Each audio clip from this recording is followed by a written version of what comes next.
Cloverfield, boy, that's a hell of a name. I thought it was a giant nerd attacking the city. Giant cow, Yeah. right? You know. Let me ask you guys something. Yes. What did the name Cloverfield have to do with this movie? Cloverfield is the name of the studio where they shot the film, and that was the code name that they'd given the film.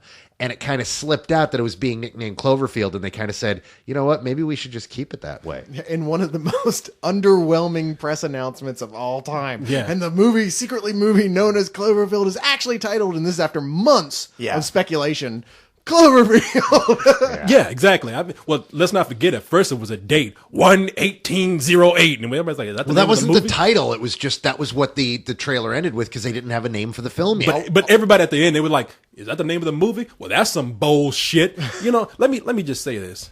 Man, this movie is some old great shit, boy. I love this. This is I will be you, and this will be one of the rare times that I will say that this movie was genius. I'm not a big fan of horror movies, and I know that kind of cripples me as a reviewer.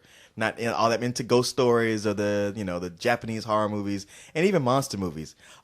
This movie scared the shit out of me several times. You were sitting next to me doing this like 12-year-old girl stuff where you were the only thing that was actually really scaring me, and I did like this movie, but the only thing that scared me was him going, You know what? Oh my God, this movie's so good. I mean, you guys, I'm right there with you.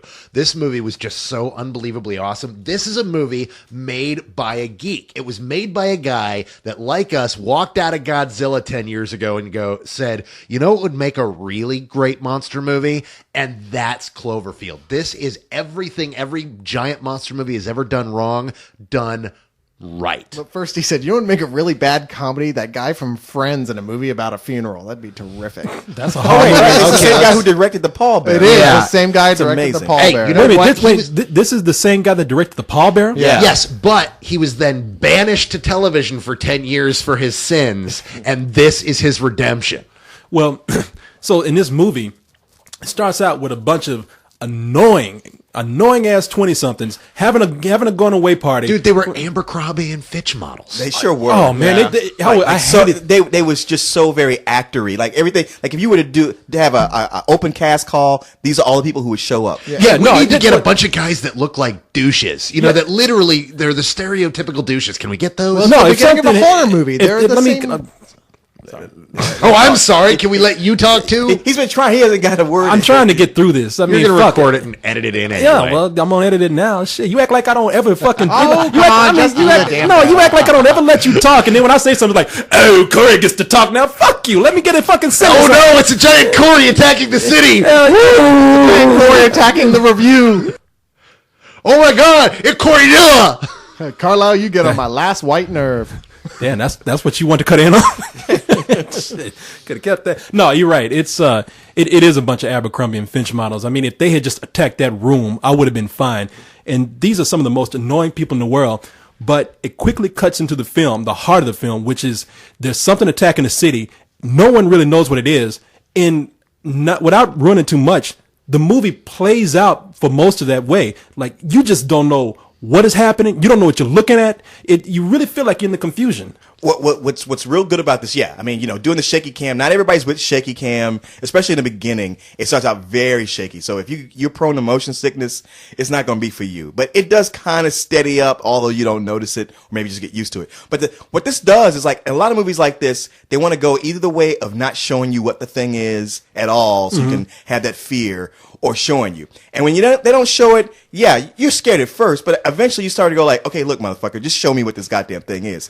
Now here, they keep showing you just little snatches, just enough to keep your appetite wet. And then when they finally do show it, it's like, holy fucking shit. It's wet snatches. I mean, I gotta say, like for me, I don't have a lot of fears of horror things, but the one thing I fear I've had since childhood, giant monster. It's giant. City? Yeah, well, really? Yeah. Like, I mean, I'll have nightmares about, and it's not always a giant monster. Sometimes it's like a giant wave. It's just some kind of giant force of nature that I can't reason or think my way out of. That's going to completely destroy me and everything around me. So this really played to me and my fears. And what really works for this movie is this isn't a giant monster movie. This isn't every giant monster movie you've ever seen is exactly the same. Giant monster attacks a city. The general wants to nuke the city. The the scientist says, no, we can't do that. We can find a way around. No, this is a survival horror movie. This is about a bunch of average, everyday people, the kind of friends you have over to a party who are in the middle of a party when all hell breaks loose, and they're trying to escape and survive. And they're running through a city that, things are getting messed up, but they're messed up in a way like on 9/11 where everybody's freaking out and nobody knows what's going on. And then just all this crazy shit is happening around them. And this is the story about a guy just trying to find his girlfriend. Well, see, that's the thing about the movie. This is what people don't do with horror movies these days. People are like, I got a computer, I got CGI, I'll work my ass off on this. You gonna see everything.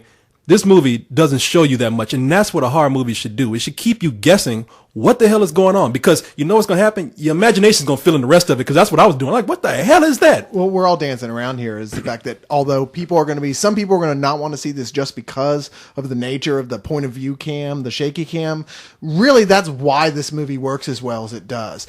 I mean, if you take your head out of this for a minute and step back and say, what if they'd filmed this without that, like a standard movie? It wouldn't have been terrible, but it just would have been okay.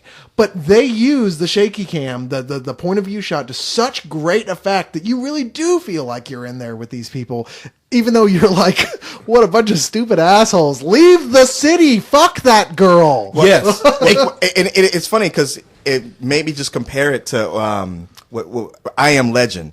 Where I Am Legend seemed pretty cool, it's like showing that, New York destroyed, but it had nothing on this movie. No, man. That's the thing. Look, a lot of people aren't going to like the shaky cam. That's fine. But that is a lot of people are going to complain. A lot of people complain. They walked out. They're like, I didn't know. I got a little ill. But that is what makes this movie as great as it is, because it feels real. And they blend in these special effects, and you wonder, like, damn, how did they do that? It's showing the effects in a way that you could only get away with because of the point of view shot. The guy holding his camera, running around all shaky. You can only get away with it that way, and it just feels that much more convincing. And when you finally see what this thing is, dude, you can't describe it. No. I bet if the four of us sat here and just wrote down what the thing looked like, we'd have four completely different descriptions. It's so something you haven't seen before, so original and so different, and yet familiar at the same time. It's almost Lovecraftian in the point of the madness. I cannot define it. I can't describe it. You have to see it for yourself. Well, I can guarantee you that if this hadn't been filmed the way it is with the home movie camera style, it would have looked average. You know what I mean? But the way they do it, they keep it. It's even when we get a good glimpse of what's happening, it's still kind of shrouded in darkness or heavy video grain.